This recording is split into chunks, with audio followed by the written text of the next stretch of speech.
jàmm ci seen plateau wax sa xalaat tey dañu ko maamoon spécial parce que dañoo accueillir ci suñu plateau bi ay invité tey la ñuy waxtaanee mooy lu jëm ci wàllum syndicat yi ci wàllu joueurs yi waaye itam entraîneurs yi temps yëpp moom mooy def actualité bi ñu leen ko doon laajte moo tax tey ñu daal di leen koy indil tey bëgg nañoo xam yan combat la ñu war a mëne ci yooyu les syndicats balaa ma ñëw ci suñu invité ma nuyu Mouhamed Kella mi Diop. maa ngi lay fay nag yi di nuyu ñi nga xamante ne ñoom ñooy suñu internet suñu seetaan donc di nuyu invité yi ñu dalal ci plateau bi xam naa la bàyyi nga dalal leen.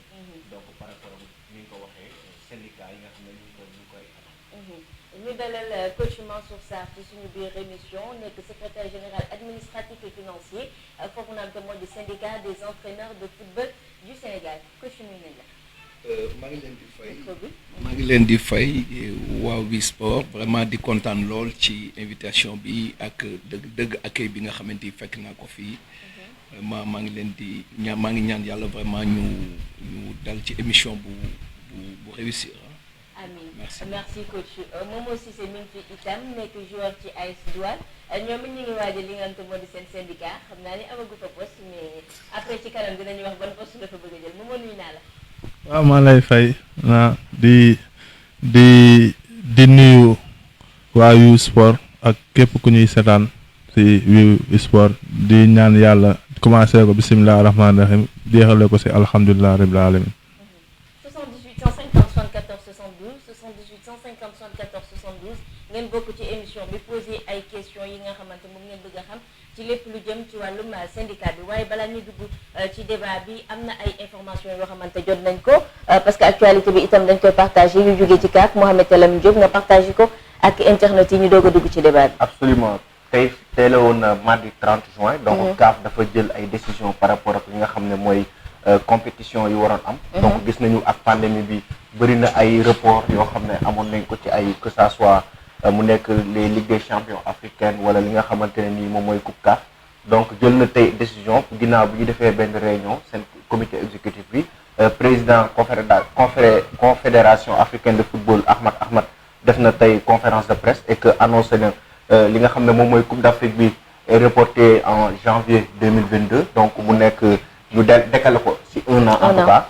donc li nga xamante ne nii moom mooy CHAN bi aussi waroon am ci mois de mars ak avril bi CHAN bi ñu ngi ko yóbbu fi nga xam ne mooy janvier 2021 donc coupe d'Afrique li nga xamante ne nii moom mooy des dames dañ ko annulé et que la cérémonie des CAF Awards 2020 donc boobu aussi du am certainement dinañ jox nit dinañ délivrer ay ballon d'or ak ay jox ay nomination mais duñu cérémonie bi en tant que tel du am donc loolu moom mooy en gros décision yeneen am na yeneen décision yu nekk ci biir mën nañ dem ci site bi au niveau de wisport.com gën a leer pour gën a leerlu am ay information yu gën a leer mi ngi noonu am ay information yu gën a leer demee sax dañuy ñëw ci un plateau spécial sur la Coupe d'Afrique report Coupe d'Afrique bi demee moom mooy nekk te mu wax sa xalaat mi ngi noonu tey suñuy intervenant en fin d'émission danañ leen bàyyi ñu commentaire par rapport ak décision CAF yi mais yéen internet wax sa xalaat yi yéen laay waxal xam naa leen da ngeen di dugg fii léegi di ñu poser ay questions ci lu jëm ci wàllum décision yooyu lire leen article bi ngeen xaar suba plateau bi à partir de 15h30 incha allah dinañ ñëw ci ni mu gën a yaatoo ci décision yooyu na am te kaan jël na ko fu mu ne nii nag syndicalistes yi la ñuy waxal ñoom ñooy def actualité bi fu mu ne nii am nañ ay revendications yu bëri yoo xamante moom la ñu en tout cas moo tax ñu daal di organiser li nga xamante moo di syndicat yi ngir lii di football. li nga xamante ne nii club yi noonu lay doxee ak championnat bi difficulté yi ci am. ak manque de moyens yi am ci championnat bi yooyu yëpp bëri woon na ay aspects yoo xam ne yàgg nañ ko mettre sur la table. léegi nag tey jii nii l'avenir nous a donné raison. parce que gis nañu enfin syndicat des entraîneurs gis nañu syndicat des footballeurs. mi ngi waaj a taxaw te tey jii nii satisfaction bi ñu ci am mooy ñun dañu yàgg toog en Wi Sport ñu yàgg wax que ne joueurs yi ak entraîneurs yi. dañu war a jël seeni responsabilité par rapport ak li nga xamante ne nii moom mooy football local bi parce que ñoom ñooy les acteurs te bu ñu jëlu seeni responsabilité football bi fi mu jëm du neex donc alhamdulilahi rabbil alamin la ñuy wax ba ñoom bi ñu mënee créer ay syndicats. mën a taxawal pour taxawal li nga xamante ni moom li ñuy xeex seeni droit en tout cas. mais comme ni nga ko annoncé ci thème bi yan genre xeex la ñu war a xeex. loolu je pense que loolu moom mooy débat bi xanaa ñu njëkk dalal. coach Mansour Faye déjà mu ñëwaat Mansour Sarr autant pour moi mu ñëwaat ci li nga xamante ne nii moom mooy syndicat bi. lan moo ko waral. coach. waaw voilà merci beaucoup Mohamed merci Nafi. question bu am solo ngeen ma laaj. vraiment jàpp naa ne ça vient à son heure la question vient à son heure. comme le syndicat était venu à son heure. parce que boo xoolee. taxawal nañu syndicat bi mettre nañ ko sur fonds baptismaux depuis le 27 bi passé. et c'était pas facile c'était pas évident du woon loo xamante ne nii enfin bari woon na daal nit ñoo xamante ne nii ñu ngi doon nourrir beaucoup de scepticisme par rapport ak loolu ndax dina mën a nekk wala déet. mais bu ngeen xoolee ce qui se passe vraiment ci football bi ca yéen da ngeen ci am pàcc boo xam ne dafa am solo yéen waa sport. parce que effectivement je me souviens maa ngi leen koy wax. dafa mel ni man mës naa seetaan seen benn émission vous avez tantôt mës ngeen fi waxu il faut que le football s'organise surtout au niveau de ces ñi nga xamante ni ñoom ñoo ko nànk. footballkat yi moom mooy entraîneurs yi ak ñi nga xamante ne ñoom ñooy tourner autour. yéen ñii vous êtes des avant-gardistes. je me souviens bien de ça maa ngi koy fàttaliku. mais jàpp naa ne maintenant dafa jot parce que boo xoolee xat-xat yi nga xamante ne ni ñun dañ ko jànkoonte surtout ñun ñi nga xamante ni dañoo am pàcc bu am solo ci football local bi parce que kenn du wax football ca doo tudd entraîneur. mu nekk pàcc bu am solo boo xamante ne nii dafa mérité ñu jox ko akam ak yelleefam. ca bu ngeen ko xoolee ba ci biir ñun mosuñu jóge ci di am ay xat-xat. yoo xamante ne nii parce que foo ne profession foo ne liggéey. ne liggéeykat ak ka koy fay. liggéeykat ak ka koy fay du toujours lay diggante ba di ratax. loolu moo indi nañ ñun ñi. toll nañu nag foo xamante ni nag war nañoo dajale lëkkale nag suñu doolee. waaw suñu doolee. vraiment pour àndandoo ñun ñëpp nag def benn say. mais xeex nag suñu ak suñu yelleef. mettre en place mécanisme boo xamante ne nit ñi ñu permettre. ëllëg gi si bi suñu amee xat-xat entraîneur bu fi am xat-xat. mais mu am foo xamante ne fa mën a taxaw ak xam ak yelleefam mu mën koo laaj ca bu boobaa du daraam du sooxe. waaw lii daal mooy tax. yan mooy bi ngeen ko tegee rek ci saa si yan objectif ngeen jël objectif yi nga xam te moom mooy à court terme ngeen teg ko ni yii moom war nañ koo def ci saa si moo gën a tàng ci ay dossiers. waaw objectif à court terme bi gënoon a am solo déjà c'était de mettre en place c'est-à-dire ñu taxawal bi. parce que comme wax naa leen ko ca njëlbéen. am na ñu ko fi ébauché woon moom mooy am na ñu ko fi waajoon. am na ñoo xamante ne nii préparé woon nañ ko fi. jéem nañ ko sax a def. yàlla dafa def entour. parce que pour diverses raisons yoo xamante ne nii su ma koy évoqué fii defe naa ne dina gudd lool ca émission bi xëy na du ko mate. ak yelleef dafa nekk loo xamante ni dafa am solo ci nit ki nga xam ne dafay yëngu ci profession bu mu mën a doon. te dafa war a nekk ci condition yoo xamante ne nii bu fekkente ne àqam boobu ak yelleefam. jàpp na ne mi ngi sooxee mu am foo xamante ni dafa war a mën a taxaw. loolu moo indi objectif bi nga xamante ni moom ngeen wax ne moom mooy bi nga xamante ni moo gën a jàmp. mooy ñu mettre ko en place. Bon, maintenant après peut-être les mécanismes viendront, c'est-à-dire la situation administrative, juridique, ainsi de suite, ainsi de suite. C'est-à-dire la mise en place, c'est-à-dire la création de l'Assemblée nga xamante ni existe na. À partir du 27, ça a été entériné, c'est clair. Bon, maintenant li ci des nag moom mooy plus ou moins maintenant dañuy topp ci processus bi nga xamante ne nii bon dinañ àgg ci foo xamante ne nii dina mais coach tey duñ ci am na yu bëri yoo xam ne bu ngeen demee ba taxawal ko rek c'est parce que am na ay difficultés yu entraîneurs yi di dund ci football local bi depuis des années parce que dañu ne un championnat professionnel donc ñu ngi dugg ci ère professionnelle vers les années 2009-2010 depuis que bi ñu duggee ci ère professionnelle boobu est-ce que sentir nga professionnalisme boobu noonu ci championnat local bi? Voilà, merci beaucoup Mohamed, c'est vraiment une très bonne question hein, parce que en fait man mi jàkkaarloog yéen yàlla dafa def ne depuis l'avènement du football professionnel bi mu amee ba léegi moi je suis dans des équipes professionnelles et dans des équipes de première division kon dama ko dund bu baax a baax parce que boo ko xoolee man je ne fais pas que sport hein. J'étais cadre dans une boîte où j'étais responsable administratif doon fa yëngu mais di yëngu aussi ci sport bi mu nekkoon sama passion. après dama mujj sax jël li nga xamante ne nii moo nekkoon man sama situation administrative. mettre ko en PS consacré wu ci sport bi. mais tey jii man kenn gënu la légal pour man pour wax leen ne leen. ce syndicat vient à son heure. parce que man dama ko vivre man. xat-xat yi. jafe-jafe yi nga xam ne dafa am ci football professionnel bi ngeen di wax yéen. ci ngeen yàgg ci xeex yéen daan ci ànd ak ñun nekkoon ci ay conseillers ak ñun. ñu ay xat-xat rek la mos a doon. ñun ak ñi nga xamante ne ni ñooy suñuy nattango ñi ñuy jàkkaar loolu mooy suñu ay président. ak ñi nga xamante ne ni yàlla dafa def ni dañuy daje ak ñoom ñooy suñu ay kilifa lañ koy tuddalee parce que ce sont des partenaires à nous. ñoom la ñuy jëflanteel ci suñu cadre liggéey. suba bu ñu xëyee dañuy am ay jafe-jafe suñu diggante ak ñoom. te dara du ko indi lu dul. le problème des contrats des rémunérations ak suñu conditions de travail yi nga xamante des fois toujours dafay sooxe.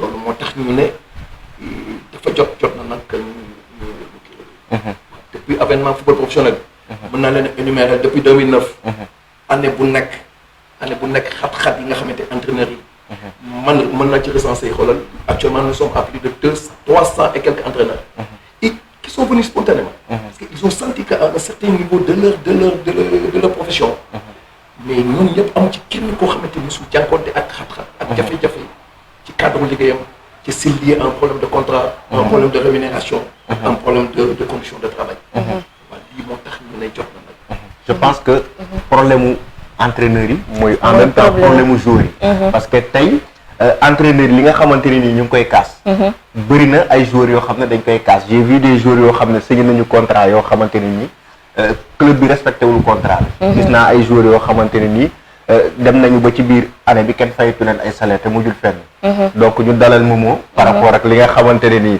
moom mooy difficulté yi joueurs yi di jàkkonte fii ci championnat local bi est-ce que mën nga ci ñëw waaw defe naa ni loolu moo waral sax ñu defar syndicat bi maanaam am nañu presque 200 joueurs yu ci nekk yoo xamante ne ni ñu ngi ci biir syndicat bi ñii ñu ngi ci Ligue 1 bi ñii ñu ngi ci Ligue 2 bi te di nuyuwaat sunu doyen sunu père Lamine Boub nga xamante ne moo ko jiite te xamante ne syndicat bi boo leen gisee mu taxaw maanaam nekkuñu fi di guerre ak président dama bëgg muy leer parce que maanaam ay ñun ñi fa nekk yàgg ci championnat bi amatuñu dara lu ñuy prouver ñun bay nañ suñu waar ci championnat bi yow ba noppi mais suñuy raq yii di ñëw la ñuy defaral la ñuy xaajal yoon parce que boo leen xoolee championnat metti na parce que da ngay gis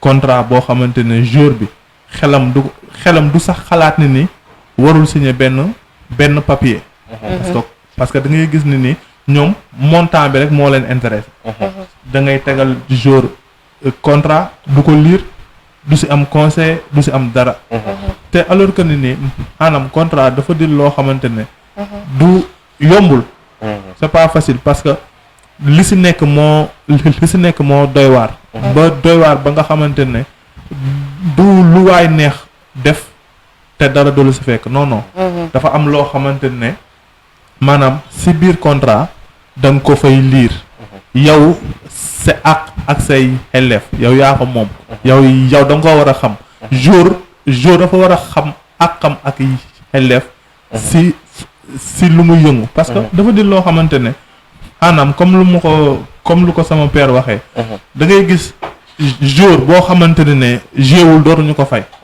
dans le championnat da ngay gis ni championnat bi ñu ngi joué am na ñoo xamante ni duñ leen fay sàkkantuma nag championnat bi ñu yow toog ñu arrêté ko am na ñoo xamante ne président ñenn ñoo xamante ne boo leen woowatee sax duñ la jël c'est pas maanaam jour war na xam ak yéen président yi dañoo war a di jël jour yi comme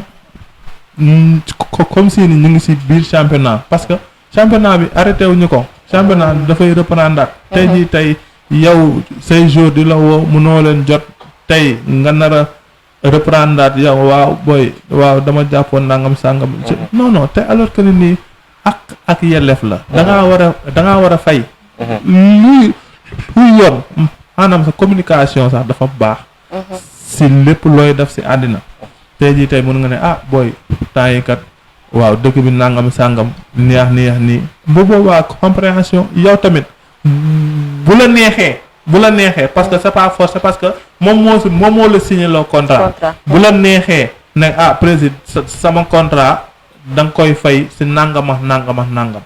loolu am nga si droit. mais moom est-ce que jotul jour yi tam am ay représentants. si club bi c'est-à-dire nga am agent.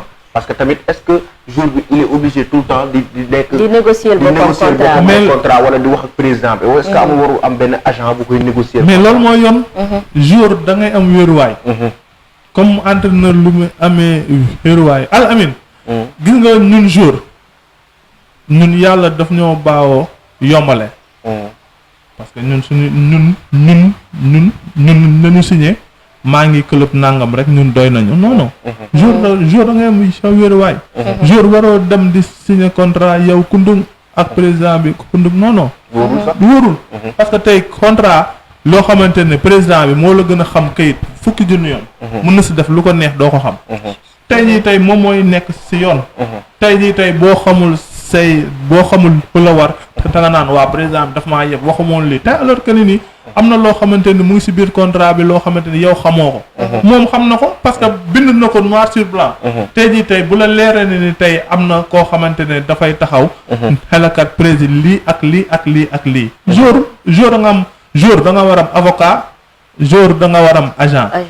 da nga ñoom ñaar ñëpp dañ la war a ngemb jour maanaam fuñ la digal nii foofu nga war a dem. bul signer. parce que instant bi li football moderne moo toll foofu. on est des pros. dootuñu ay amateurs. looloo ma ci jaaxal ah bu ñu nee 2009 voilà. tàmbali na je pense que mën nañu commencer jël intervenant yi nga xam ne dañu bëgg participer ci émission bi. donc ma bàyyi la nga dalal intervenant bu njëkk bi. allo.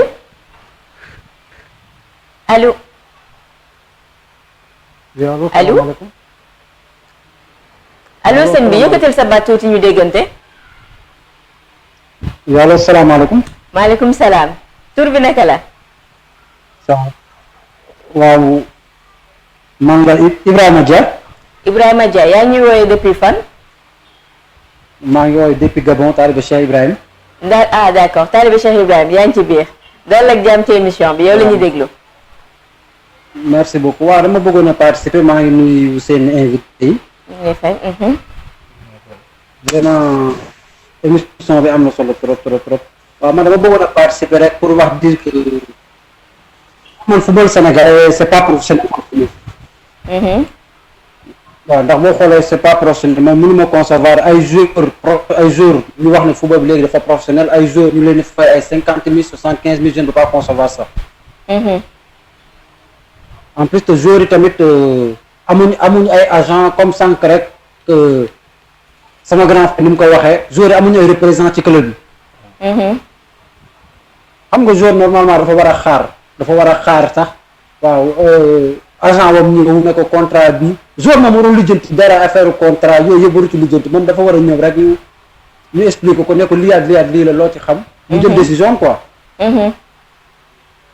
waaw du question que mais Sénégal da ngay gis joueur moom mooy jóg nekk Teungueth FC war a jóg dem ut jéem a xool ndax mën na am contrat Gorée wala mën a dem xool am contrat c'est que loolu moo manqué Sénégal quoi. d'accord jaajëf. mais joueurs yi moom il faut ñu mën leen a fay xaalis bi war ñu mën a am seeni agent tamit faut pas qu'il être aussi gourmand. voilà en tout cas émission bi tubaarkalla macha allah ñun moom football local bi. football local bi bu xeet. jaajëf. merci beaucoup dinañ mën a am ay taf mais football local bi moom fekk mu ngi fi mu tegu nii rek tegu nii rek. Sénégal moom duñ mës a gagné dara.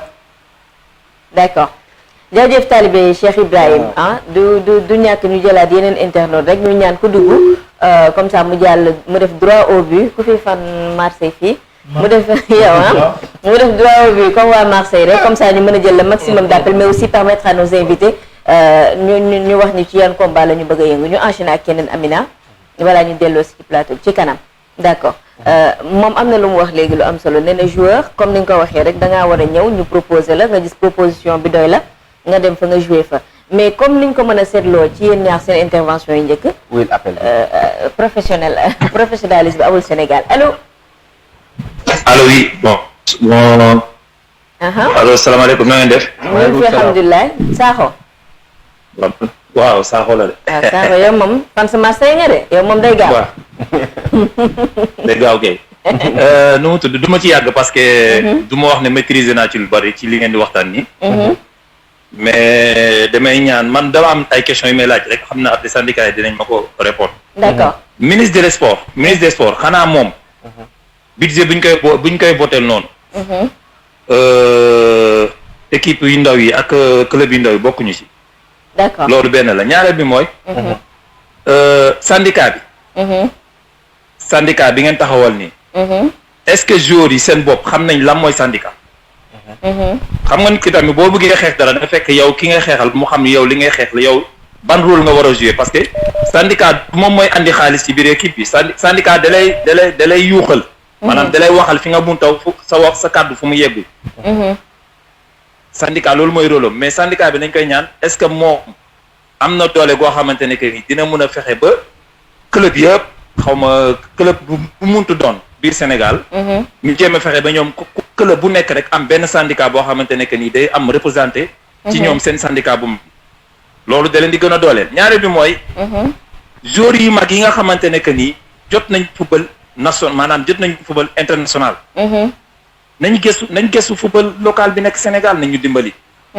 parce que xale yi souffre bi ñu souffre maanaam ci naka ci côté xam-xam ci côté financement ci côté yëpp. surtout ci côté financement parce que boo déggee waa ji génne léegi ay joueurs bi ñuy fay 50 000 mais c'est quoi ça. c'est le Sénégal sànq maa ngi dégg joueur boobu tamit di naan joueur bu nekk dafa war a am avocat effectivement man mii di wax ak yow ni fii du joueur bu nekk de mais fii doomu aadama bu nekk da nga war a am avocat. adduna bi noonu la tëddee léegi. mais nag est-ce que am nañ njëgu avocat. pour ñu am ko il fallait que ñu am ndiglaay maanaam ñu am doole ci gannaaw. ba ñu yàgg ci ligne bi li may ñaan rek mooy. international yi comme ay ñoom Sadio Mané ñoom gars yi nekk ci gannaaw. même bu ñu dimbalul joueurs yi nañ dimbal syndicat yeeg yooyu pour ñoom ñu mën a dooleel joueurs yi. parce que ndimbal bu nekk am na foo ko mën a jaarale. pour mu yegg ci joueur bi. waaw parce que war nañ dépasser ay joueurs ñu lay fay 50 000 ak yooyu joueurs yi ñuy fay ay 1 million par semaine ay centaine de millions par semaine. Sénégal ngay dem ñuy fay ay joueurs 1 million nga naan da nga bëgg a gagner Ligue des champions Afrique. nga naan da nga bëgg a nekk professionnel ëllëg de métti. xam nga di leen jaajëfal bu baax seen plateau bi rafet na trop tey. Al Amine moom xam naa tey moom ni ngi jaax jaajëf waay. loolu saa nit bu nekk da nga war a am avocat. loolu moom d'accord naa ci. doomu aadama man grand man mii di wax ak yow ni man mii di wax ak yow ni du mu la fen de xam naa loolu du ten bi mais man mii di wax ak yow ni am naa avocat boo xam ne chaque mois maa ngi koy fay 14,90 €. waaw 14,90 €. yaa ngi Sakho lañ la def la. faaw nga am avocat léegi. xaaral ma wax la. Aliou Baye Sakho. 2013 dama am problème ak sama patron. ma yóbbu ko tribunal barki rasulullahi ak bëccëg yàlla bi mu wax nii. ma gagné ko ci procès bi gagné 13 000 €. lan moo ko waral parce que dama amoon avocat ma gagné 13 000 € la may fay chèque. Mais lan moo ko waral parce que dama amoon avocat. d'accord. avocat boo xam ne dañ koy fay chaque mois. dafa am solo. waaw nañ encadré booy yi quoi booy bëgg nañ seen métier trop mais amuñu doole c'est ça le problème. dëgg la dëgg la. jaajëf. Amina ñu enchaîner à la troisième après ñu bloquer le temps que ñu répondre questions yi ñëwaat allo amul kenn d'accord mën nañu répondre questions yi donc ñu ñëwaat Sakho sànni na xeet bu mag ministre bi pour laaj ko ndax club yu ndaw yi bokkuñ ci la ñu bokk ci budget bi ou pas budget club. en tout cas xam na ni budget bi. ministère des sports lay jógee dem fi nga xamante ne nii moom mooy fédération sénégalaise. après mu wàcc Ligue Pro. donc ligue professionnelle donc ñëw ci li nga xamante ne nii mooy Ligue 1 Ligue 2 football amateur. voilà donc je pense que ku ci nekk am actuellement xam nga ñaata ngay toucher chaque année. comme subvention am na xaalis bu jóge ci fédération am na xaalis bu jóge ci CAF. am na xaalis sax bu war a ñëwaat ndax FIFA yéwén na. mayewaat na mais ndax xaalis yi mi ngi egg ci club yi ndax bu jógee ci club yi mi ngi egg ci joueurs yi. loolu c'est la grande question après moom moo dina tontu ñu jël benn internaute répondre question yi. jël ko allo. salaamaaleykum. maaleykum salaam. Mamadou Diba amateur foot. ah Diba ñu ngi lay ziar. yàlla nangu ziar. thème bi moom sa thème la. waaw. may rappelé Diba moom ci membre di leen nuyu di nuyu sama père bi foofu. waaw. di nuyu père Mansour. Donc affaire bi du gudd parce que émission bi c'est très intéressant donc c'est très important donc ñu bëri dinañ bëgg dugg juste donc benn récap bu ndaw. C'est une très bonne chose. C'est une très bonne chose donc création ñaari syndicats yi. Syndicat des entraîneurs ak syndicat des joueurs. Donc man li may wax rek mooy comme tour bi toujours ci tour yi. Syndicat des entraîneurs buñ ci mënee yokk des mooy éducateurs yi. En plus syndicat des joueurs professionnels. Donc su nekkee joueur professionnel kese syndicat joueur professionnel kese mënul am doole parce que matuñu 1000 y a que 24 équipes 26 équipes professionnelles soi-disant professionnelles au Sénégal. Donc boo boolee lépp matul 1000. Donc pour ñu am doole tey il faut tey ñu boole ci am club amateur yi tout en plus le plus important mooy le plus important tey combat dafa war a am benn combat commun bu xamante ne ñaari syndicats yi dañ ko war a booloo tey mooy dans les textes du ministère ñu jël football bi def ko professionnel parce que jusqu'à présent on a une ligue professionnelle mais dans les textes on n'a pas de ligue professionnelle dans les textes le sport est amateur au Sénégal le sport professionnel amul au Sénégal. Donc est-ce que c'est pas l'inverse est-ce que c'est pas dans les textes le football est professionnel mais dans la faisabilité je pense que foofu le problème bi nekk. mais tey buñ changé texte yi sax ci texte yi dañoo am ligue professionnelle rek mais tey texte au niveau du ministère texte ba léegi c'est amateur. Même dans la faisabilité on vit toujours l'amateurisme. côté contrat joueur yi. côté organisation championnat bi. même côté communication. On est toujours dans l'amateurisme. Mais nag tey bu entraîneurs yi seen boss mën nañ ko réussir parce que tey boo xoolee tey am entraîneurs yëpp tey am nañ beneen source de revenu. En général ñoom ñëpp am nañ beneen source de revenu bu dul coaching.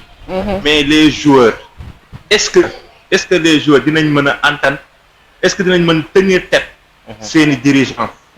Parce que tey xam nañ ñu mu demee tey période bi ñu toog nii tey. yan équipe ñoo fay seeni joueurs ay benn lay nekk wala ñaar ñoo fay seeni joueurs.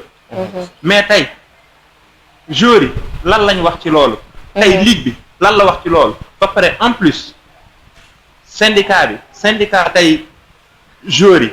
ñi leen di juger tey. ñooy seeni employeur parce que tey ñi nekk ligue bi tey ñooy dirigeant club bi. donc ñoom en ce moment. ils sont juges et parties. Est-ce que ëllëg bu problème amee est-ce que ils seront impartials. Djiba yaa ngi dawloo joueurs yi de fu mu ne nii dañuy tàppet Momo est-ce que du jug plateau bi sax benn yoon fu mu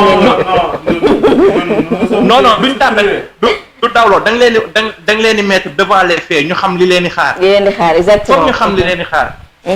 parce que tamit dëgg kenn du ko raay da ngay wax li am ñu xam li leen di xaar. dëgg la xam seen combat fan lañ ko war a cibler.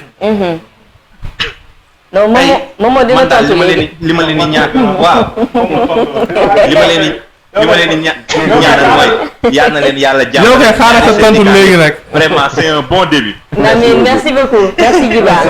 merci kontaan naa. merci Djiba Alamine ñu bloqué. waaw mun nañ bloqué appel yi donc interpellé nañu. ci yu bëri. déjà mooy am na ku njëkk poser question par rapport ak syndicat bi. mu ngi naan est-ce que syndicat bi. tey jii nii dina mën a. am ay pàcc yoo xam ne dana yegg ba ci club yi maanaam bu am syndicat bi am ay représentants au niveau du club est-ce que c'est possible. voilà mais ñun waxuma la sax club yi. micro bi. ñun waxuma la sax club yi. mais le syndicat ñun dañu ñun pàcc bi nga xamante ne ni bu am solo bi nga xamante ni ñun foofu la ñu bëgg a taxawee. jàpp naa ne suñ fa taxawee. au-delà même des clubs dans tous les intervenants du sport du football.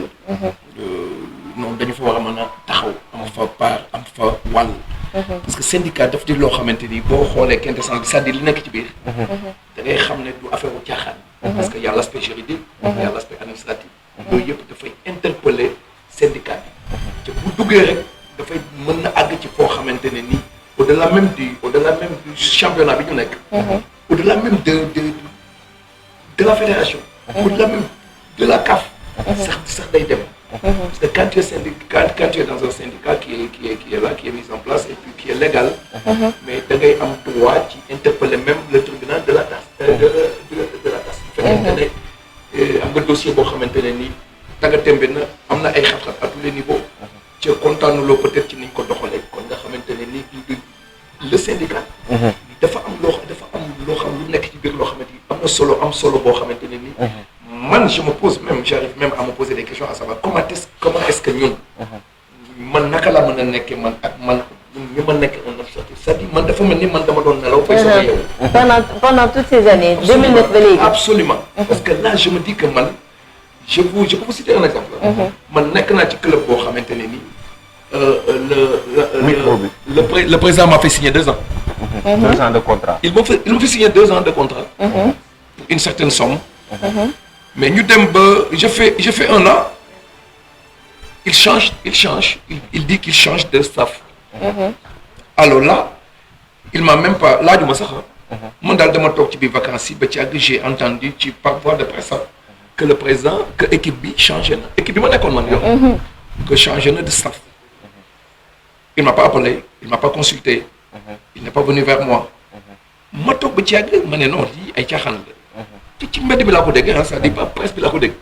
je l'appelle, ça va président, je dis oui, ça va, mais parce que je crois que je changer de ligne. Comme ça.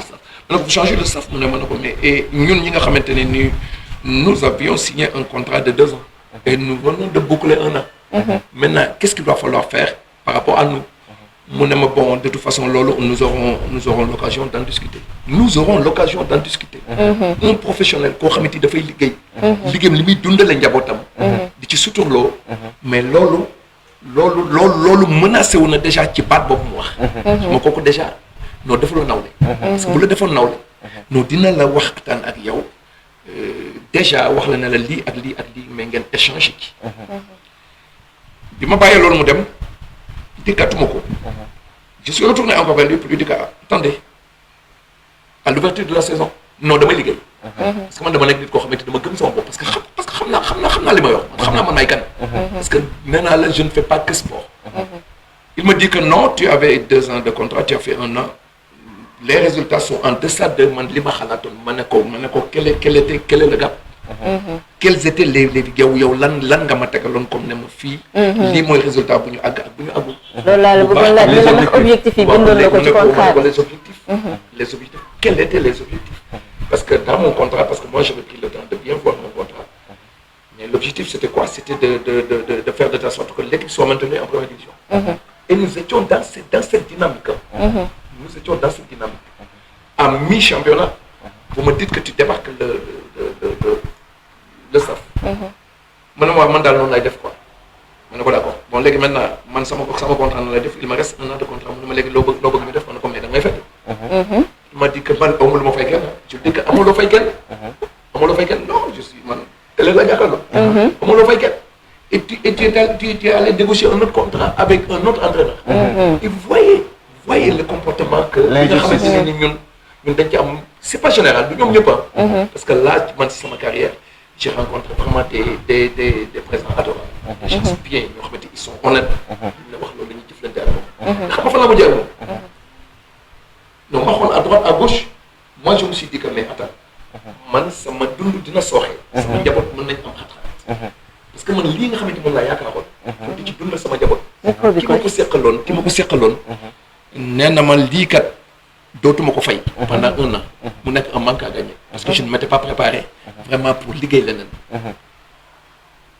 ma xool instance bi nga xamante ni xalaat naa ne foofu laa mën a dem pour waxtaan ak ñoom ne leen y a un litige qui me lie avec un président mais quand je suis allé les voir duma ko citer peut-être dinañ ci ñëw ba ci biir ils m'ont dit que nous allons à la conciliation on va l'appeler pour négocier avec lui mais fi ma toog je l'ai dit mais comment vous allez négocier avec quelqu'un boo xamante ki mu seqal def ko nawle parce que su ma defoon nawle non du ma àgg ci loolu non du ma àgg ci bu jàppoon ne moom njaboot sama njaboot non njabootam la avant que mu jël une décision aussi importante concernant ma vie familiale non dina ma consulter xam nga fa lañ mujjee ils m'ont dit qu'ils ont appelé le président waxtaan ak moom mais nee na moom mënul fay man leen mais maintenant les contrats que je suis là et que je vous donne qui sont en bonne et due forme benn dem na fédération benn dem na li benn mi ngi ak man bon maintenant qu'est-ce que je fais avec ñu ne ma bon léegi laisse-nous le temps on va régler le problème et je perds 6 mois de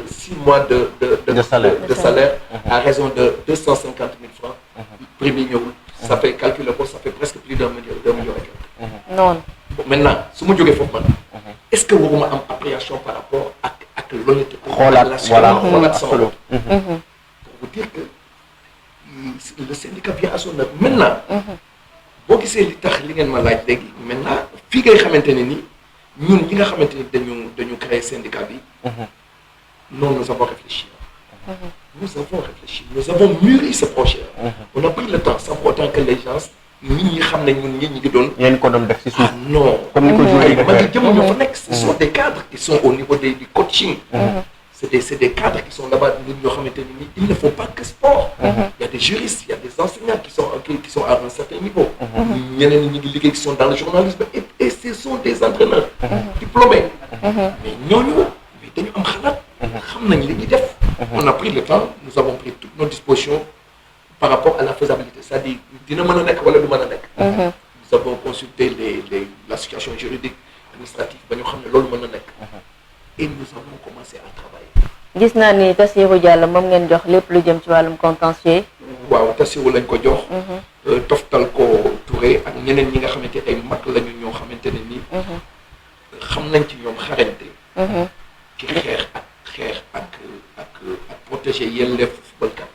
loolu laa la bëggoon wax sax ni la jox ngeen ko ku bëri histoire waaw du sax bari histoire bi ci micro bi du sax bari histoire bi mais dafa nekk nit koo xamante ne nii dafa bàyyi xel lool ci ak yelleefu footballkat ci nitu dëgg la te ñoom ci dëgg la ñu bëgg a dem le syndicat des entraîneurs de football noo jeex na suñu ak suñu yelleef noo doomu adama di ko jël di ko bafoué loolu dootuñu ko nangu ci àddina loolu leer na nañ ñoo ko déggandoo beneen interpellation mooy salaire des joueurs parce que contexte bi ñu créé li nga xamante ne nii moom mooy syndicat bi contexte Covid-19 la et j'ai l'habitude de le dire Covid-19 bi dafa réveiller la dure réalité du football local Covid-19 bi moo tax ñu xam ne am na ay joueurs yoo xam ne dañ daan toog 4 mois duñu am salaire li nëbboon la feeñal waaw Covid-19 bi tax na ay joueurs message ma wala wooma ne ma Mohamed dañu am problème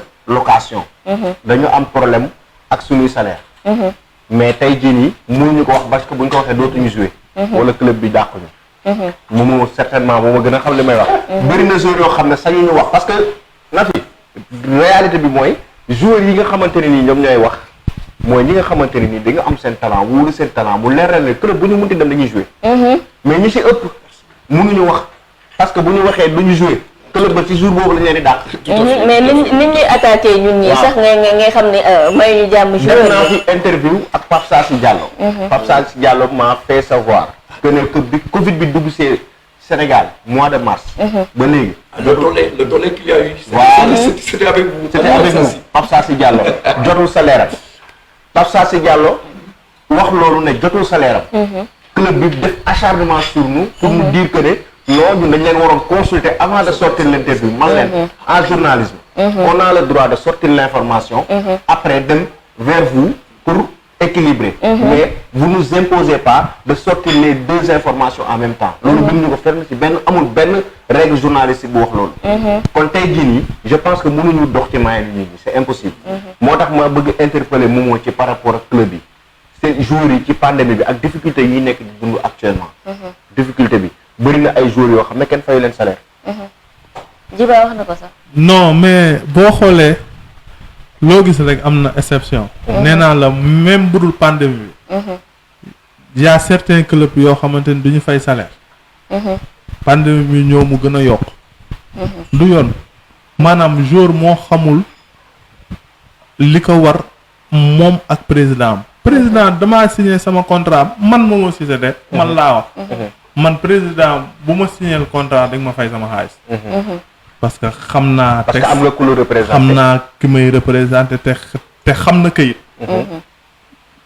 maanaam ñëpp ñun joueur ñoo war a jël galon yow pandémie bi mu ngi nii tey am na ñoo xamante ne dafa gën a pire si ñoom mais am na certains présidents yoo xamante ne ñu ngi fay salaire normal man gis naa ko man gis naa fi ay présidents yoo xamante ne dañuy fay après toog ba diggu mois bi amaat luñ la roofalaat dafa neex ci xol parce que xam ne ni am na joueurs yoo xamante ne c'est des soutiens de famille am na ñoo xamante ne ay pères de famille lañ am na ñoo xamante ne ay responsable lañ am ñoo xam ne dañuy fay location am na ñoo xam ne dañuy fay location mais maanaam imagine toi jour boo xamante ne da nga koy liggéeyloo weer jot doo ko sax wax bu neex ba koy fay xaalisam di yoon teguñu ko fen loolu moo waral nag syndicat bi moo tax maa ngi jibaa maa ngi koy gis nga syndicat bi nee naa la nekk ñu fi di guerre ak benn président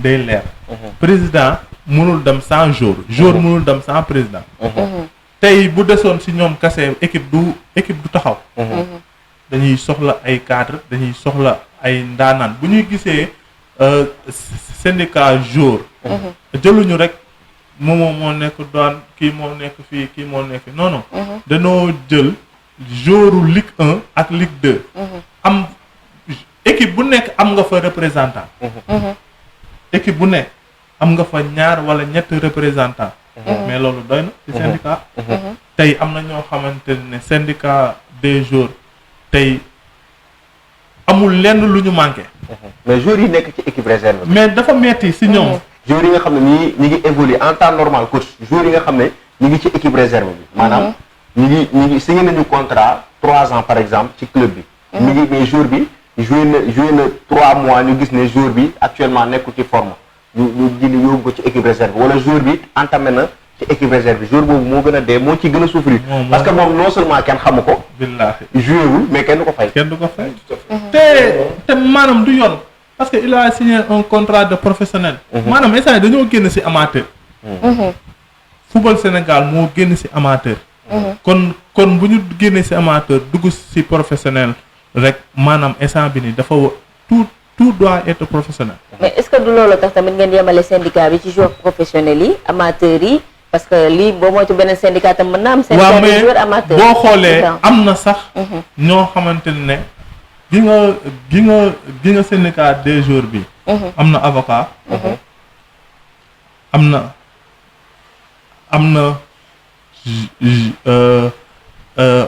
management am na ñoo xamante ne ñu ngi ci Ligue 1 bi ay amateur football yemul rek ci jour dañ ko wax nii pour rafetal mais maanaam ñi ci nekk ñëpp maanaam ñoom ñoo tënk football Sénégal te instant bii nii maanaam ñu ngi ci dans de très bonnes voies parce que actuellement nii ñun instant bii nii amuñu lenn loo xamante ne maanaam dañ koy sikki saaka ci fuñ jëm syndicat bi ci point yi ngeen trouvé salaire yi est-ce que maanaam trouvé ngeen ay points pour ne ñun kat à partir de maintenant kenn dootuñu fay salaire bu toll nii par exemple ñu ne 50 000 francs dootuñu ko fay jour professionnel fii ci réew mi noonu ñu ngi ciy waxtaan gis nga président boo xamante parfois mu fay la sax après mu dolli la mais man bu may dégg 50 000 yi man pour man ay internet yi ñooy woote rek di wax nii mais pour man salaire 50 000 mënul am non man de da nga gis salaire 50 000 man de franchement man gisaguma ko man salaire 50 000 existé wul non mais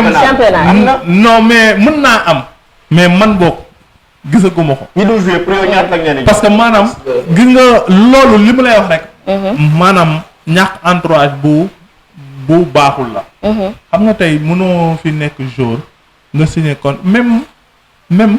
même boo dul jouer mais tu as signé un contrat de professionnel dañ la war a fay sa ak ay élève léegi nag entraîneur bi moom mooy tànn ñu muy tànn yow bu doon sa sago da ngay bokk ci ñu muy tànn mais ça veut pas dire que ni on va pas me payer du yoon tey jii tey même ñi nga xamante ne ay junior lañu ñuy surclassé ci senior yi.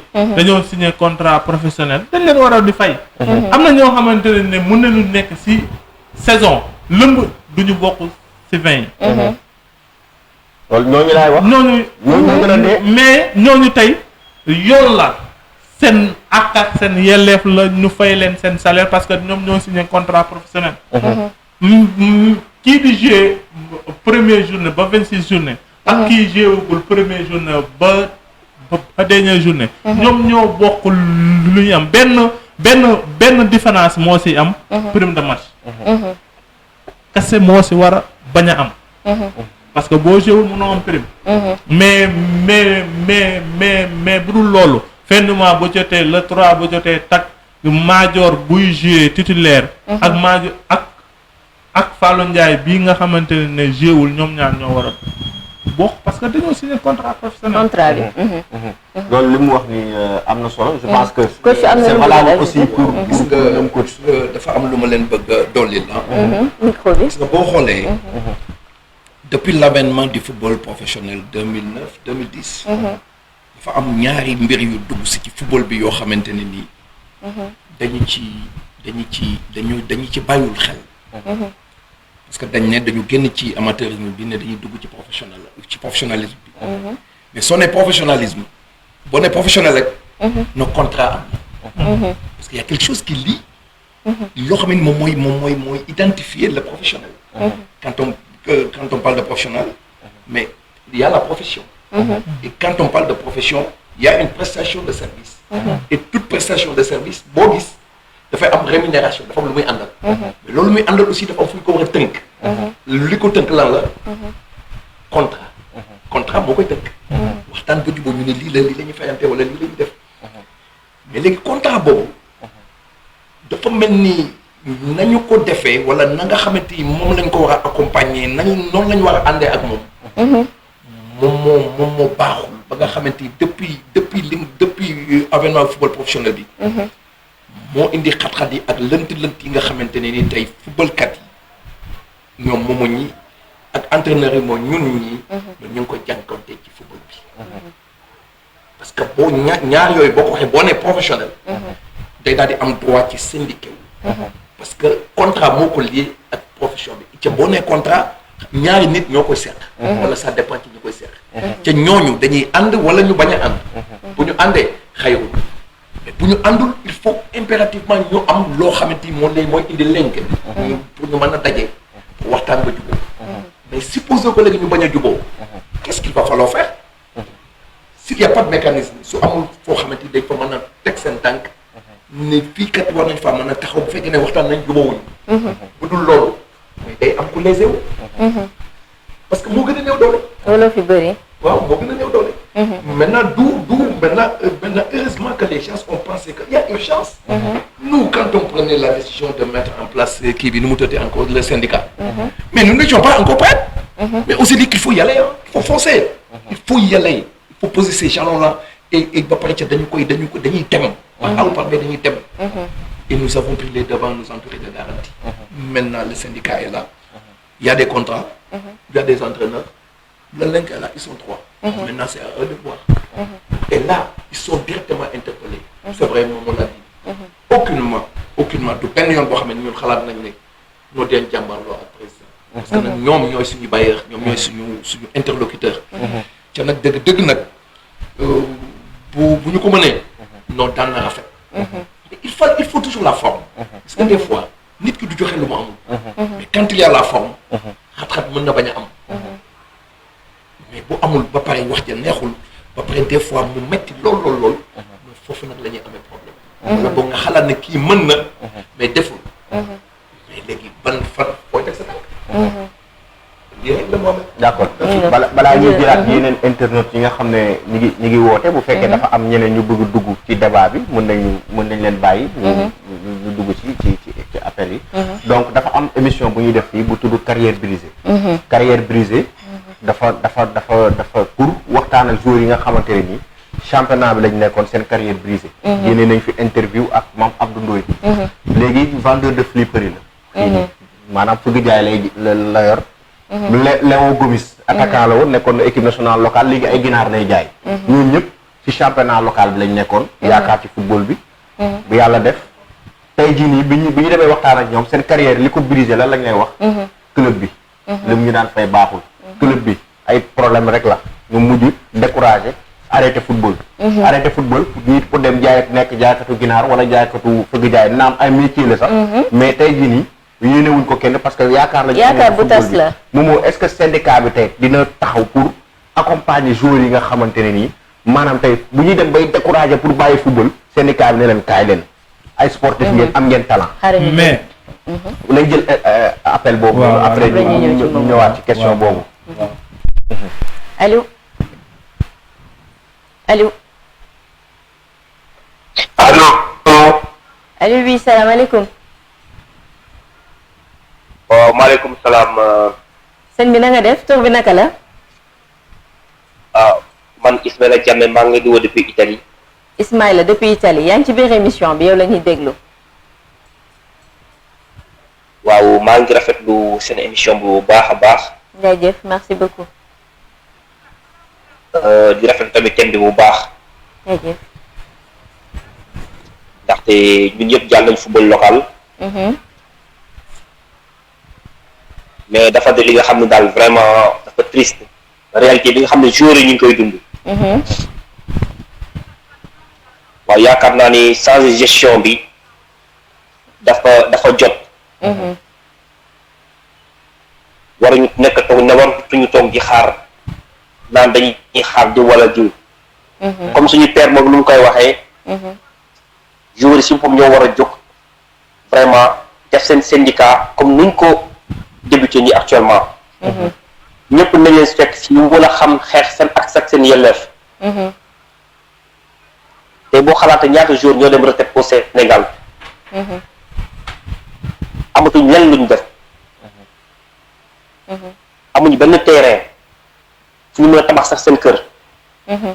dafa daw yaram te en plus dañu passé nañ plus de 20 ans de carrière wala 7 ans wala 15 ans de carrière. mais football c'est un métier. waaye métier bi fayit au Sénégal te xaalis mi ngi foofu. d'accord. waaw moom laa amoon koy wax di leen rafetlu bu baax a baax seen émission. jaajëf chaque fois dama leen di suivre nag di leen encouragé bu baax a baax tamit. merci beaucoup jaajëf. ok jërëjëf. jërëjëf ñu ngi noonu bu ñu amee deuxième internet ñu enchaîner rapidement wala ñu dellu si ci waxtaan bi voilà. ñu bàyyi moom tontu question bi ñu ngi woon ci joueurs yooyu noonu nga xamante ni dañuy découragé. waaw di xanaa di ko naqarlu. parce que boo gisee ak syndicat bi maanaam jour en activité rek nekku si. am na ay anciens joueurs yoo xamante ne ñu ngi si bëri fa ba bëggandee. comme ñoom Vito Badiane. ñoom Alaaji Diallo mooy Karamba. Karamba Diallo. xam nga ak ñeneen ay ngaala nga xamante ne xam nga ñu ngi si appuyé bu baax a baax. ñu jël benn internet ñëw allo. allo salaamaaleykum. maaleykum salaam sëñ bi. soxna si ñoo ngi kontaan ci participer ci émission bi. jaajëf yaa ngi ci biir tur bi naka la. Moustapha Jamil Kane depuis Xombol. Moustapha Jamil Kane depuis Xombol yow la ñuy déglu. waaw avant tout damay nuyu sama coach sama tonton Mansour Sarr. coach Faye. maa ngi lay fay Moustapha maa ngi lay fay Kane. vraiment ñu ngi kontaan ci initiative bi ngeen jël. taxawal syndicat des joueurs et entraîneurs du football local. je pense que ni initiative bu noble la ñu koy saluer. parce que entraîneur ak joueurs yi je pense que ni ñooy acteur développement football local bi.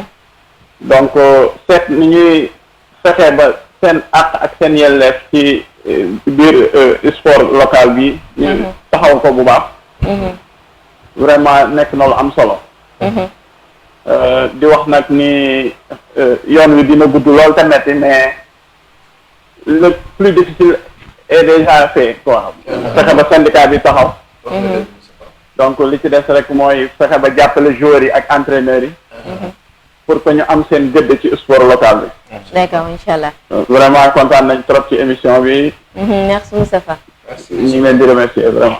jaajëf mi ngi noonu waa xumbal ñoom dañoo yàqamte ñu boole ñaari syndicats yi mais bon après loolu doon dernière question bi professionnel ak ñu xam amateur. après dañ leen di confronter dernière question bi ñu xool ndax yéen di ngeen nangoo boole syndicats yi wala ndax am revendication yi benn la. mais pour revenir ak kii jëloon génn si kii nekk Italie dama ne football ancien sportif yu bëri ñu ngi si syndicat bi parce que tey nee naa ni ko commencé sax mën nañ ko bañ a yeggali comme ni ko sump nii ñoom Père Lamine Mboup tey mën nañu dem ñeneen ñëw parce que liggéey ñu pour liggéey 1 an wala 2 ans non dañuy liggéeyal pour ñoo xamante suñuy rakk ak suñuy jarbaat ñi nga xamante ne ñu ngi ñëw parce que football neex na neexaay ba nga xamante ni franchement ñun ay noble la ñu war a doon si biir dëkk bi parce que bu dul woon ñun football du neex tey da ngay gis match jeex sax président yi la ñuy wër otom parce que moom mooy maye 5000 mooy maye 2000 mooy maye ay 10 000 te alors que nii xaalis bi si ñun la war a ëppee ñun parce que da ngay gis ay président Paris bi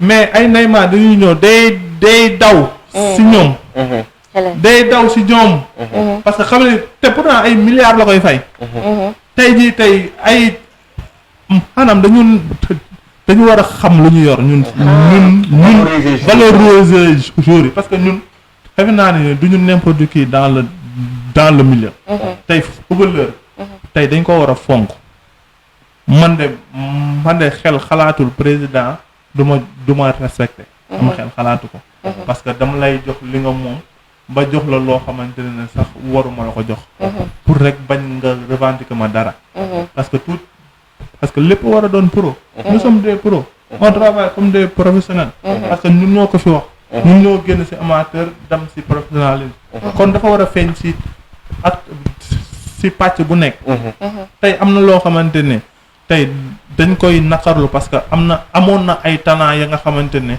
tey mënoo noonu waat ne ni ñii duñu lekk xaalis ci football bi maanaam mauvaise gestion la am na ñoo xamante ne mauvaise gestion la tey jii tey imagine toi jour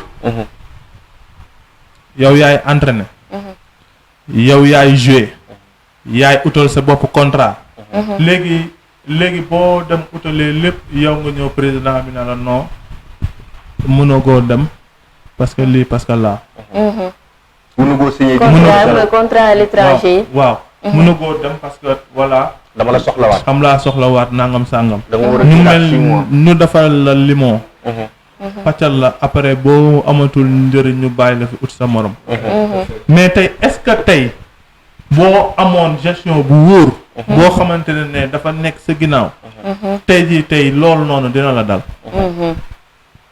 tey maanaam ñun ñoo war a yeewaat si suñu bopp gën a fonkaat suñu bopp te xamante ne du ñu n'importe qui président bi ñoom luñ leen soxlaa ñoom lu ko raw la ñuy soxlaa ñoom lu ko raw la ñuy soxlaa entraîneurs yi lu ko raw la ñuy soxlaa intendant yi rawatina mais tey ku nekk ak sa pàcc si équipe tey jii tey jour dañ ko war a pour man dañ ko war a yàq dañ ko war a yàq jox ko cëram mais Sénégal c'est dommage amu fi man toog naa président def na 2 ans 3 ans mu ne ma moomoo ma ne ko waaw mu ne ma xam nga la laa bëgg man samay jour bañ a damati si ay Maroc ak ay Algérie rek ay Mauritanie ak nangam sàngam kooku jaraaf la xane ko lan la pour lan yow nga wax loolu kooku jaraaf la parce que il a été footballeur xane ko pour lan yow nga wax loolu ma ne ma lu équipe bi di fay ay Mauritanie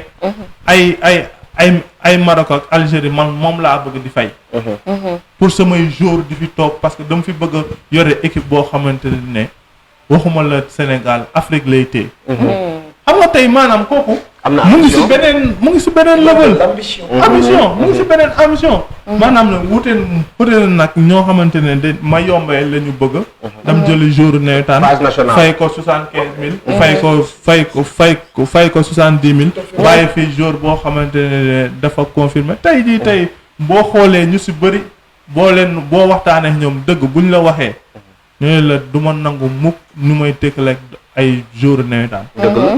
malgré dañ leen di jox cër. ñoom sax dañoo war a bañ talent loolu. muy fépp.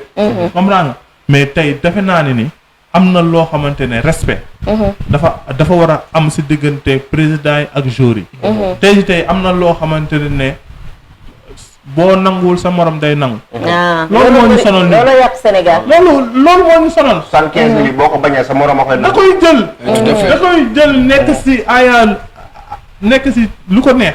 maanaam tey jii tey loolu moo waral tax tey lépp loo xamante ne syndicat bi da koo taxawal. ak yelleefu jour dañ koy am. am na loo xam ne dama ko mos a wax kenn gëmuma ma ne jour championnat Sénégal bu ñuy dem di entraînement car rapide la ñu jël wala. Ndiaga Ndiaye wala bus. pour wax la loolu. président boobu damaa toog mu ne ma mu waat si yàlla ak ba kenn doomam. moom ne ma nañ ma bàyyi xel. parking laa fi wàcce. parking. ñii oto ñii ay deux roues. kon maanaam tey am na loo xamante ne. moom la ñu war a teg suñu. voilà kan tey maanaam tey imagine toi nit boo xamante ne jour boo xamante ne dafa jógee wérekat. dem ba géejawaay. daf une heure wala 1h30. si route bi. car rapide yi Ndiaga Ndiaye si car rapide ak si tata yi xat yi. des fois yow nga taxaw. Liberté 4 ba Géejawaay. yaa ngi charge. taxaw foofu physiquement lan la mën a indi foofu. nga dugg ci car rapide dem entraînement ba lan la mën a indi. mais conditions yi ngay demee déjà di jóge sa kër di dem entraînement. si les conditions ne sont pas bonnes. comment est-ce que boo àggee yow di nga mën a. joxe li nga xamante entraînement bi loolu la soxla jox la ko. ma jox la mën naa leen jox benn anecdote. dañu gagné la coupe et le championnat avec l'AS Pikine. on a été en coupe d'Afrique. C'est très important li ma leen di wax. parce que damay fekki. sama joueur mon fils Momo. ñu dem en premier tour on a battu l'étoile filante de Burkina. à l'aller à Dakar 1-0 on est allé se battre à Ouagadougou. éliminé ko 0-0. ñu tiré ñu tase ak l'USMA d'Alger. bi ñu demee Alger. on a fait une semaine à Alger. hôtel bi ñu logé woon ñun. USMA moo ko moom. bi ñu jógee dem di entraîner ji. ils nous ont donné un bus bi ñu ñëwee ba ci terrain seen terrain naatama stade bi ñu recevoir ñoom. ñoom ñoo ko moom. et l'entraîneur de gardien c'est un ami à moi bon dama ko xam nii quoi parce que dafa ñëw ci hôtel bi waxtaan ak man quoi on a échangé bu mu ñëwee moom j'ai vu que il y a des véhicules qui étaient là garés. mu ne ma mais fi mooy sama parking fi mooy parking moo entraîneur bi entraîneur gardien bi l'intendant et man na ko mais les véhicules là c'est pour qui mu ne ma mais c'est pour nous. mu ne ma le parking des joueurs est là-bas sama njëkk a jóg ça a fait un tic dans ma tête. su dëkk ñun au Sénégal. pour qu'un entraîneur ait un véhicule. scooter coach. non il faut mu liggéey leneen lu dul football. non lu dul football. il faut mu liggéey leneen lu dul football. et on a dit que nous étions dans un championnat professionnel. ñu wax ci doon yi. moo tax quand l'Algérie nous a éliminés nous a battu 2 fois en phase finale de Coupe d'Afrique. J'ai été invité sur un plateau. Je leur ai dit que ça me surprend pas. Ça peut pas me surprendre. Parce que moi j'ai été en Algérie. Je vis les conditions dans lesquelles sont leurs joueurs. Le président du SMA xëccoon na ak l'un des meilleurs joueurs de l'équipe nationale d'Algérie avec une équipe professionnelle en France. Il a dit aux joueurs non li mu lay fay loolu la lay fay tu restes. Je le jure sur le Saint-Coran. mooy li Antonio Soare bu Oroya AC. mais ils l'ont fait en Algérie. li ma la wax nii. man lu ma lay wax je te donne xool dama lay joxe exemple yu leer loo xamante xool kenn mënu ko di. dëgg la mais maintenant ces gens-là s'ils arrivent par exemple à nous battre.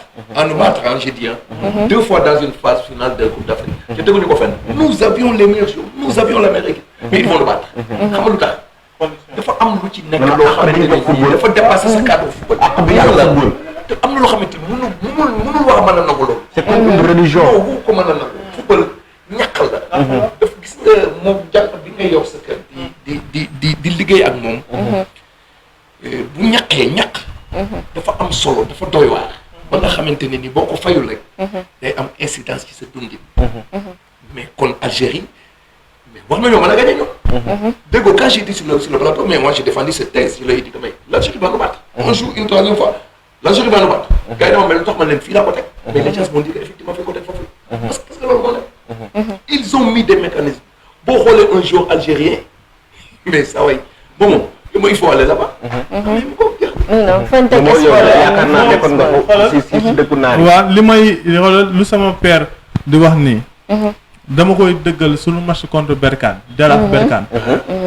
xam nga Berkane buñ doon joué feneen furul Berkane Jaraaf va se qualifier. mais dañ leen wan yéen ci arrivé bi. si arrivé bi. bis boo xamante ne maanaam.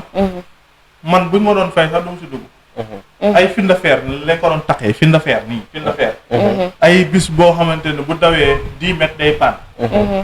imagine toi ñun fu ñu nar a entraîner terrain bi da ngay daw 2 heures et quelques de temps. bu ñuy ñëw échauffement maa ko def espérer mujjee génn échauffement. bu may woo sama coéquipier à 3 mètres du ma dégg. ndax ambiance bi nekk ci stade bi. bataille psychologique bi lañ leen doon wan. gis nga bu ñuy joué ay 7 minutes. Bertrand xam nga lu ma wax. ne moom mon frère. ma ne ko oui. ma ne ma l'enveloppe est déjà sortie. maanaam prime bi.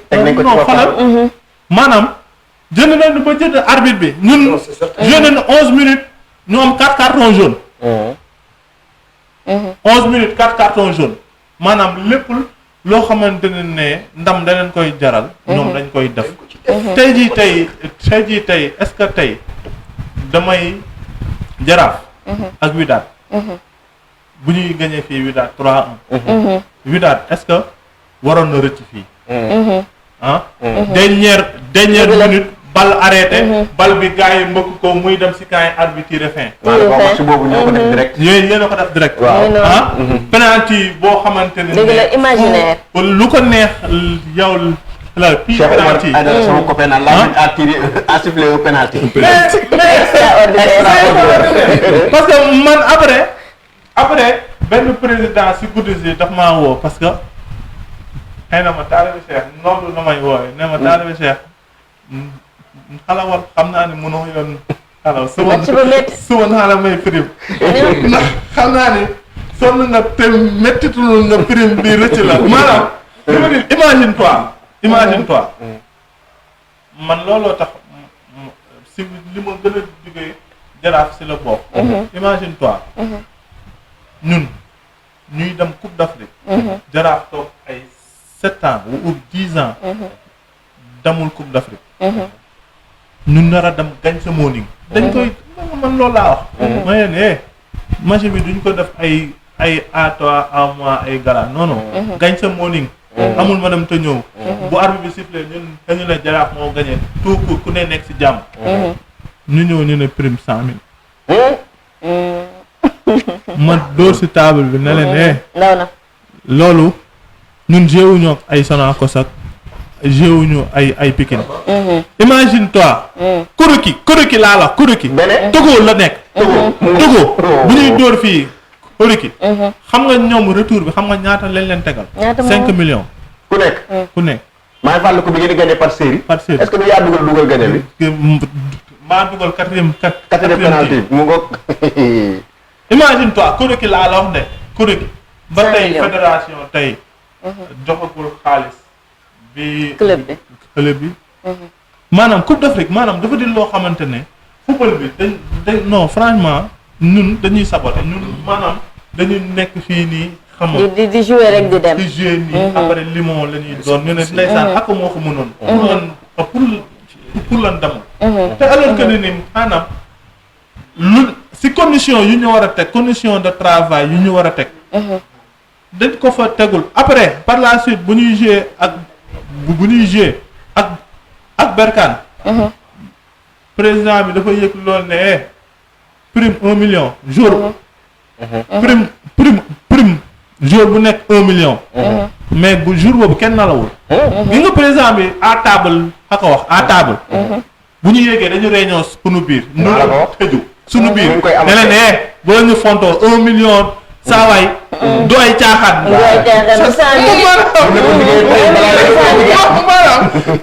maanaam pour te dire que ni nii actuellement nii football bi moo toll foofu moo toll c'est des dépenses ku la motivé mais imagine toi Jaraaf lu fi def loo xamante teg la fi 10 victoires. maa ngi remercier Cheikh Seck.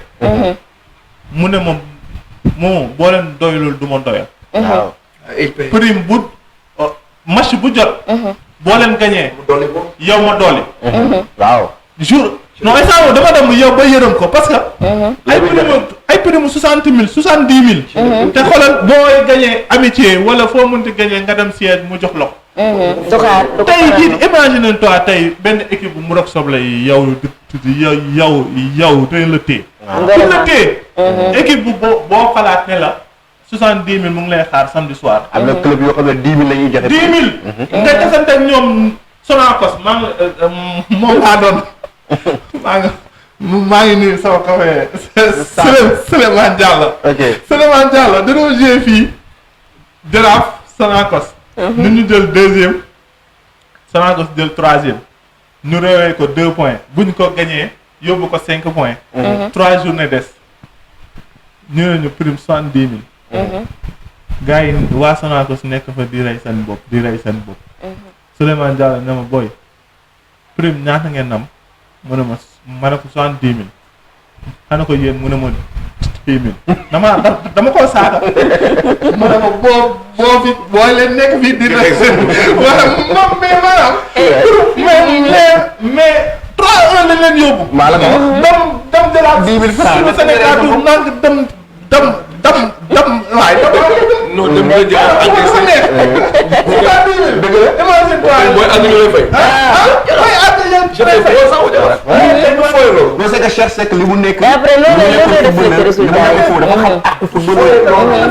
Cheikh Seck dafa xam ak football. gis nga Abdoulaye Kante wax na ko fi benn émission bu mu woote. gis nga Babacar Ndiaye. di ko fooy. Babacar Ndiaye. Tëngéej. man nee naa ko yow dama dof. joué nañu fii ak douane Tëngéej douane. mu ne ma taalibe Cheikh. mu ne ma waaw mu ne ma xam nga prime ñaata la. mu ne ko mu ne ma match gagné 200 000. Tëngéej douane. Tëngéej douane. ma ne ko kañ nga koy fay mu ne ma lundi matin. boo leen jógee entraînement dem jëli seen prime. mais jour boobu. maa la ko wax. parce que da lay leer ni. yenn somme yi doo ko gaaw a dégg. dëgg la loolu motivé maa ngi doon comprendre. mais loolu mooy yoon. imagine toi tey yenn équipe yi président yi dañ ma baal. mais dañoo war a ngir yàlla nañu uti ay fonds. football dafa métti. dëgg la dalee ci Ligue Pro bi. Ligue Pro bi. maanaam dañoo nekk Ligue Pro dañoo génn si amateur. tey am na loo xamante ne dafa neex si xol. tey ngay jouer samedi soir ngay xalaat ne 100 000 wala 70 000 francs mu ngi lay xaar. am na ñoo xamante ne amuñu salaire 100 000. motivation. imagine toi tey ñu ne le prime 100 000. tey waa ji bu dugalee bopp nga dugal tànk. lu mu daw nga daw lu ko raw. tey football waaye prime 10 000 du leen motiver. mais ay prime 10 000. taxi dañoo koy jëlee boo motivé. jëlee taxi après doo si jënd ginaar. wallaay. ak football. Récupération yow mu méttee. franchement nañu dimbali joueurs yi. loolu assemblée générale bi kañ la assemblée bi pour ngeen teg syndicat bi kañ la. assemblée bi le 11 la. di si woo ñëpp. parce que instant bii nii ñu ngi si liggéey loo xamante ne franchement mosu na ay parce que woo nañu képp kuñ si war a woo. te affiche yi tamit ñu ngi commencé di daw. te incha allah rabi boo leen di leen invité waale de passage ba nga xamante ne boo leen ñëwee. à 11 di ngeen xam ne nii. syndicat bi du lu ndaw. parce que y a du tout. franchement parce que xam nañu fu ñu bëgg a dem. te xam naa ne gars yi am nañu ambition wu instant bii nii amul lenn lu leen di téye. te di gën a xàllal yoon ñu nga xamante ne ñooy sunu ay frères yi war a ñëw. ñi nga xamante ne ñoo war a ngànkaat football. Sénégal. pour ñun lu ñu dal. ak suñuy mag bu leen dal ñoom ñu bañ leen dal. incha allah. d'accord coach yéen moom seen syndicat taxaw na bureau bi taxaw na jamono gi yéen moo nekk seen i activité. waaw voilà ñu ba léegi actuellement xam nga bi ñu ko mettre en place ak léegi ça fait juste ñaari fan la. le 27 la woon on est aujourd'hui le 30 je crois. boobu ak léegi on occupe l'espace médiatique. parce que ba tey man à 20h30 maa ngi am émission su ma jógee fii. Et c'est valable aussi pour ñeneen ñi nga xamante ni ils sont dans le bureau. Parce que on se relâche pas. On n'a pas le temps de se relâcher. Parce que li ñu teg nii dafa nekk loo xam ne dafa am solo te ñun moomuñu ko. dañu ko bokk ak pàcc boo xamante ne nii mooy le sport sénégalais. Parce que nag dafa am loo xamante peut-être yéen defu leen ci attention. mais bi Sénégal sosoo ba léegi. syndicat bu ñu nee football wala sport en général sport bu mu mën a doon. syndicat mi ngi soog a soxla. et on a balisé la voie pour nos jeunes frères, nos fils, et nos amis, nos collaborateurs. Les gens avec qui on ne peut pas nous dissocier. et ca bu ñu àndee doole ji ñu nar a am ñun. kenn mënu koo natt. waaw ci loolu la ñu nekk fi ñu toll nii. ñu ngi peaufiner suñu stratégie administrative juridique. defaraat suñu këyit ba nga xamante ne nii comme que lépp yemb na. ñu def lu dul dem yóbbu ko jébbal comme ni ñu ko war a jébbal. ñu jox ñu suñu récépissé ñu commencé dérouler suñu activité mais xaaruñu sax ñun. ba loolu nekk. parce que on prévoit d'aller dans toutes les contrées au niveau du Sénégal pour rencontrer les acteurs. C'est-à-dire parce que tantôt il y a quelqu'un qui a parlé de defe naa ne kii la Djiba.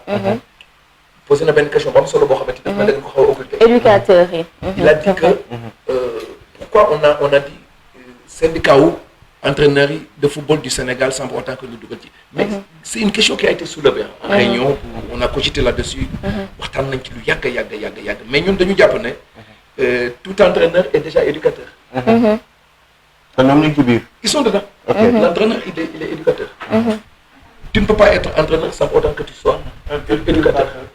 waaw moo tax ajowul ñu di ko dissocier. entre comme dafa nekk ñaari pàcc. c'est-à-dire ñun noonu lañ ko gisee ba nga xam ne ñu ngi ci biir. waaw ñun dañu tënkandoo léppay. te ñun boo ko xoolee nous on a ratissé très large. tënkuñu ko ci entraîneur professionnel. ou bien entraîneur amateur. parce que boo ko xoolee football Sénégal comme vous l'avez parce que j'ai vu que vous êtes très intelligent am na fu ngeen génn foo xamante ne nii dafa mériter quand même que ñu xalaat ci. j'ai comme l'impression que yéen non vous êtes très dangereux. am na ak ngeen foo xamante ni ci réflexion. xëy na bu leen ñu mettre dans l'embarras. ba nga xam ne du ngeen ñu poser certaines questions. mais boo ko xoolee quand on parle de professionnalisme. il y a beaucoup de questions qui doivent être posées. le statut du professionnel. yooyu yëpp war nañ ci mën a àgg. moo tax émission bi. qui est entraîneur professionnel qui est footballeur professionnel. mais léegi gis nga question boobu.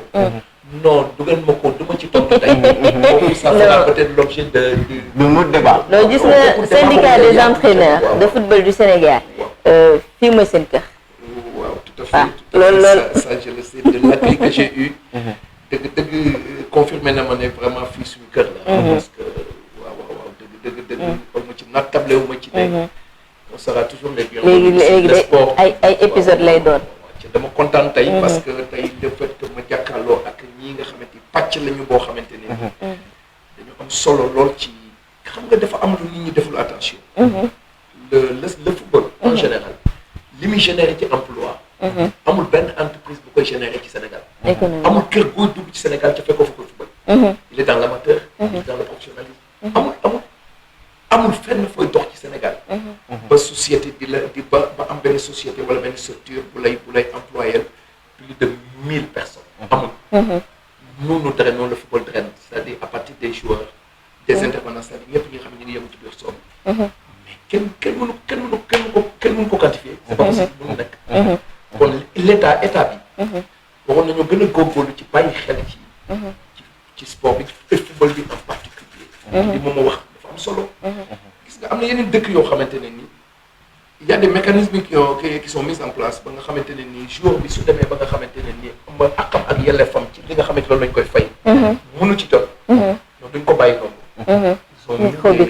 ils ont mis des structures sociales yoo xamante ne nii. dañ koy daal di jàppale parce que dañuy xam ne loolu lay dundee. te yooyu yëpp ñun àggaguñ ci loolu. d'où l'importance de mettre ce syndicat en place. mais ba pare nag jéem a xool ba xam yan lan la ñuy dugal ci biir ba nga xamante ni dafay am jëm.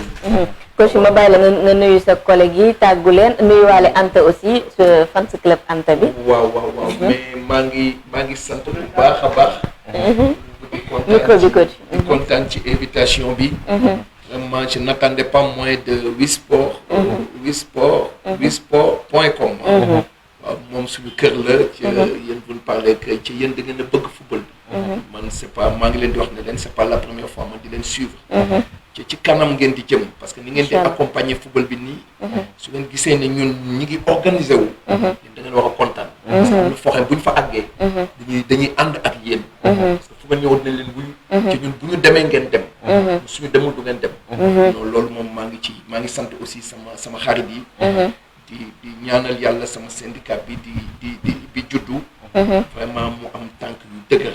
parce que ñi nga xamante ñoo ko seq ay nit de valeur lañu yoo xamante ne nii.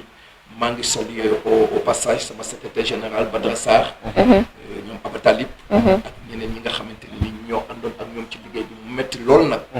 ñoom ñëpp bàyyiwuma kenn koo xamante ne ni yaa ngi ci CFS. vraiment di sant ñëpp daal di sant ñëpp di souhaiter aussi sama rakk yi nga xamante ne nii suñu doom yi nga xamante ne nii ñun ak ñoom. dañuy àndandoo bokk liggéey bi. li nga xamante ñu sumb ko yal na yàlla yombalal leen lépp. parce que seen doole mooy suñu doole. amiin amiin waaw loolu daal laa am ci lu may kii. maa ngi nuyu aussi sama fans bi fans numéro 1. waaw maa ngi koy bàyyi xel bu baax. kontaan vraiment ci ñëw bi ma ñëw fii merci beaucoup. merci. waaw xanaa di leen ndukkal ak di leen jaaraamati rek. comme d'habitude fii moom suñu kër la. waaw Wiw Sport moom defe naa ni yéen a ngi wiwloo sport. waaw yéen a ngi wiwloo sport bu baax parce que.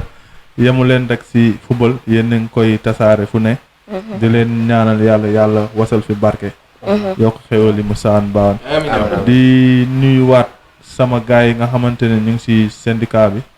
di ko jiite mooy Père Lamine Mboup. bu ma ko tuddee rek tuddee la mu yóbbaale na ko géew. nga xamante ne ba lu ñuy sump rek. day ñaan yàlla na ko yàlla eggali te bàyyi ñoo suñu sago. parce que syndicat bi defe naa ni instant bii nii ñu ngi ci ay cotisation ya nga xamante ne say nawle bu amee dara nu mën ci def suñu participation xam nga loolu tamit c'est des gestes nobles yi nga xamante ne c'est à saluer di nag woo sama papa Macky Sall ndax man dama ne mooy sama pap waaw xaw naa ko rey palais la xaw naa ko rey palais parce que dafa di loo xamante ne maanaam football bi comme sama papa fu ma ko waxee dafa di loo xamante ne daf ci war a gëstu bu baax parce que defe naa lii nekk ci football au Sénégal équipe yi nekk Sénégal non loolu maanaam dafa jéggi dayoo maanaam gis nga bu ci tegee loxoom rek day dem gis nga Sayer Seck mu ngi dee de Sayer Seck moo yéene lu tax amatul xaalis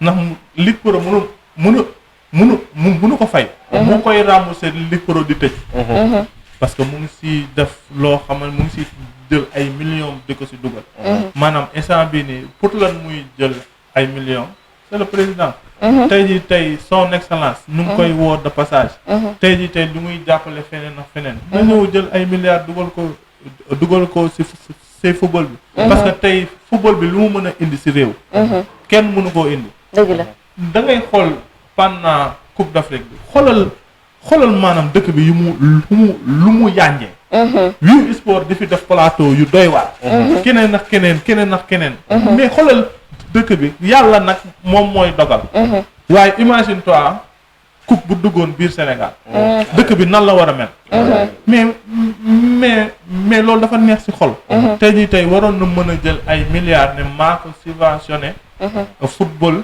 professionnel bi parce que xam naa ne sonn ngeen parce que daaw daf nañ ko Grand Théâtre yéen a ngi woon foofu tey Sayer Seck dafa wax ba waa ji bëgg a nangu micro bi parce que lu mu bëgg a wax yëpp mënu ko sax wax xaju fa woon parce que football bi moo sooxe football bi ñu wax ko moo sooxe ñu bañ ko dafa sooxe dañ xëy nag ki nga xamante ne maanaam am na ñaari tànk yu wóor yu dëgër te ku mu subventionné ñu xam ne subventionné la te wax dëgg na yàlla ñu ngi ñaan yàlla son excellence ñëw dugal loxoom ci football bi bu baax parce que boo xoolee football bi lan moo taxoon commencé wul imagine toi pour football professionnel ñu toog 7 mois jéewuñu ñu ne lan moo tax jéewuñu ñu ne Ligue Pro amatul xaalis c'est honteux pour football professionnel maanaam actuellement nii ñun waratuñu sax jooyu xaalis.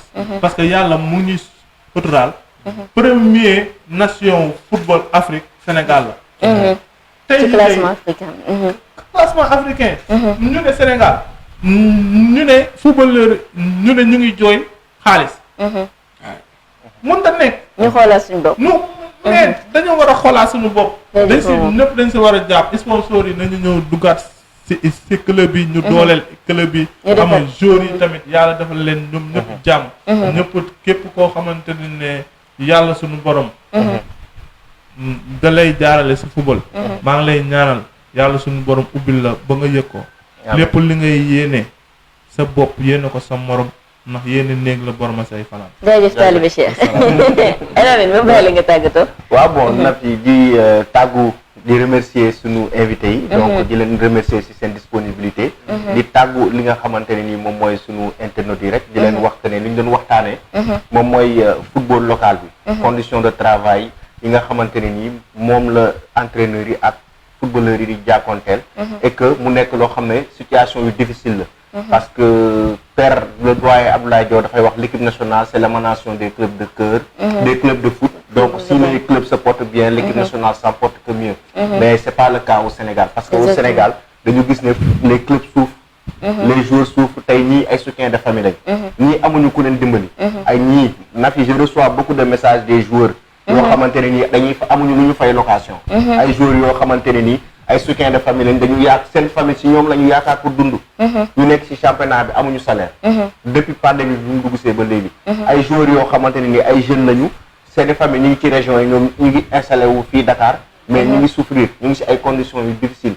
tey jii nii yëpp je pense aux joueurs yi nga xamante ne nii seen famille yaakaar nañu leen chaque weer di fin du mois dañuy yónnee seen yaay wala seen papa lu ñu dundee te defuñu ko actuellement. ñun ñëpp ñu ngi leen di xalaat ci souffrance la ñu bokk. tey moo tax état du Sénégal dafa war a dimbali ñi nga xamante ne nii ñoom ñooy football local bi. c'est le moment pour que état du Sénégal jug dimbali football local parce que football local bi en a besoin. moom moo wax na ko coach wax na ko ñi nga xamante ne nii ñoo ŋànk football bi ñu ngi souffrir. muy coach yi muy Ligue Pro. donc loolu daal laa ci amoon li ma ciy wax di wax ne vraiment émission bi bu tay bi moom. da ngaa kontaan plateau spécial la donc di équipe technique bi ci ginnaaw.